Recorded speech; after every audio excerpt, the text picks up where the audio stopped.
Yo, welcome back to the channel. It's Overdue Media for Overdue Production. Before I start, I want to say a big thank you to everybody that subscribed to the channel for the past couple of days and weeks. I really appreciate those that have left comments, liked the video, and even shared it. I appreciate you guys. So today's video is about how I sampled the Yamaha PS-R530 from 1995.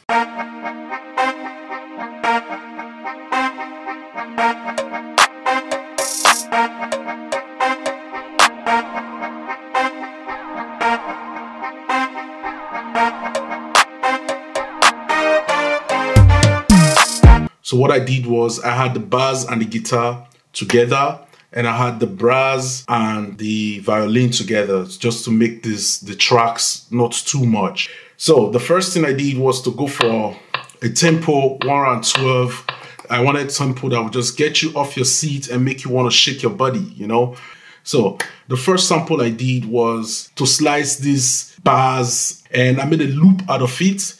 Warped it. Now the global tempo is the 112, but it's the tempo that I warped it that fits into the sample was the 101 tempo. Let's take a listen to it.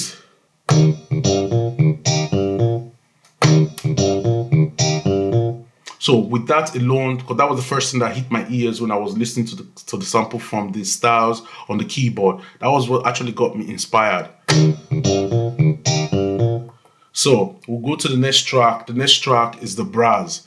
And what I did with the brass is similar to what I did with the bass. Made a kind of a loop from it and sliced it into 3.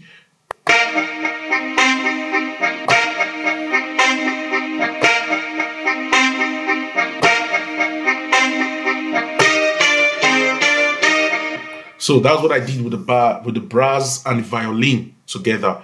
Every 8 bars.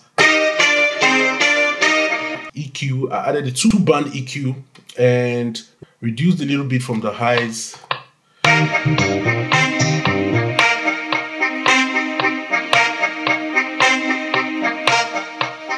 That's it without the EQ and without the delay. So that EQ was just to create a little space for the hi-hats when they come in. I synced it up with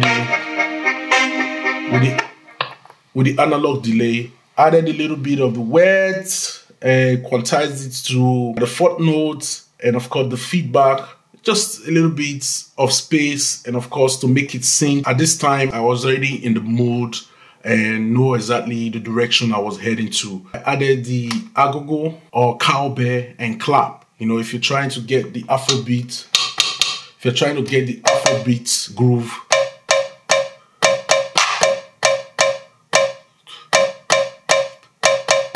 If you're trying to get the Afrobeat groove, definitely the cowbell brings a lot of it to the instrumental. So if you listen to the cowbell and clap alone,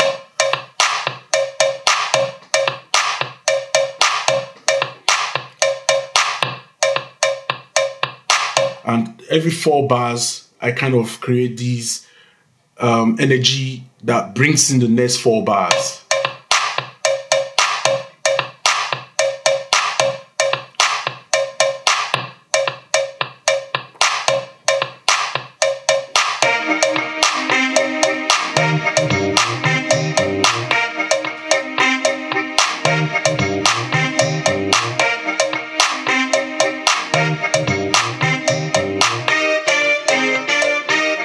So, of course, we know that we have to give it a kick and a snare. I just do this all the time. I have my kicks and snare together, but not when I'm finalizing the mix, just to ease my finger drumming. So,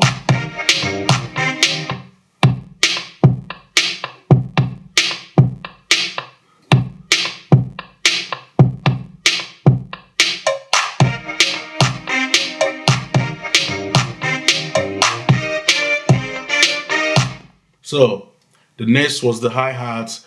What I did with the hi-hats, with the first hi-hats, was to use the note repeat and shift, and I just freestyled it basically.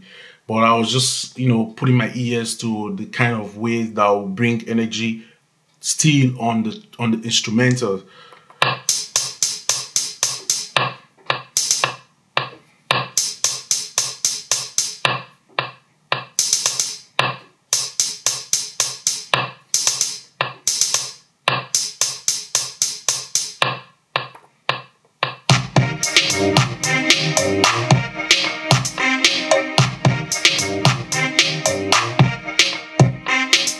So another peck.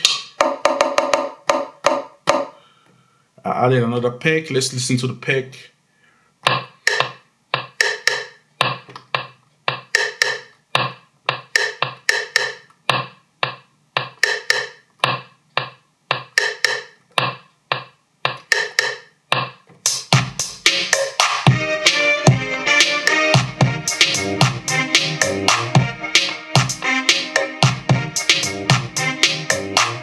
So the next was the crash. Of course, the crash happens every 8 bars.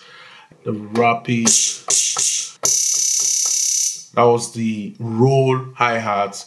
That was just to create some more energy to it. You know, it comes like every 2 bars, then comes again at the end of the last bar. Everything is just to create dynamics to the instrumental in a way that just keeps making you expect the next thing.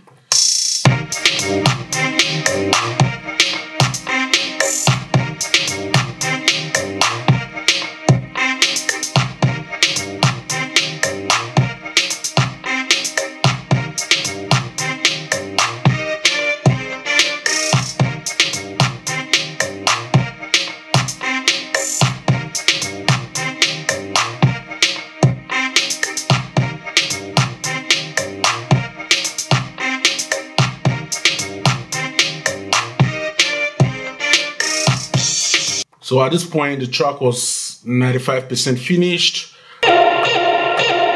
So what I did with the sample, of course, I went to the program, warped it. You can see that the tempo I warped it to was 58, and the global tempo still remains 112.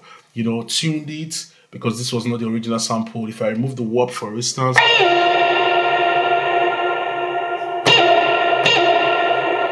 if you hear it alone, it's sounding a little bit off.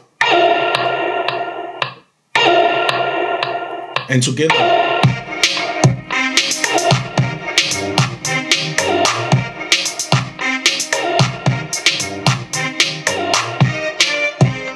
the tone I use in the verses just to launch in the chorus. So from the tone you can hear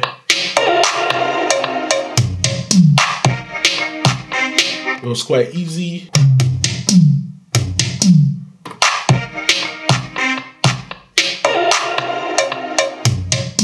And I create another variation with the bars.